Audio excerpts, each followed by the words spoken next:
Missä se olit silloin, kun kuulit, että Take That lopettaa? Katsomassa Jyrkiä. No miltä se tuntui? Elämä otettiin pohja pois. Pahalta. Vitun pahalta. No miten se nyt jatkuu tästä? En mä tiedä. Kai se jotenkin jatkuu. Luuletko, että sulla vielä jatkuu elämä samanlaisena, vaikka Take That onkin mennyt? Ei se jatku samanlaisena. En mä tiedä vielä minkälaisena se jatkuu, mutta ei ainakaan samanlaisena. No mitä Take That on antanut sulle? Melkein kaiken mahdollisen positiivisen maailmassa.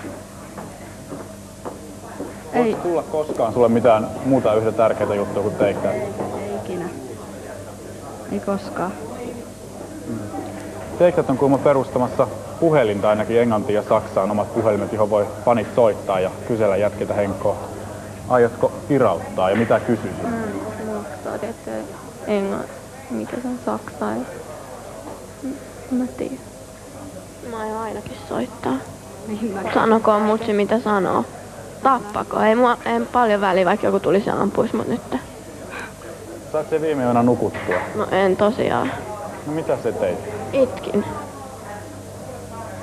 Ootteko te syönyt? Ei.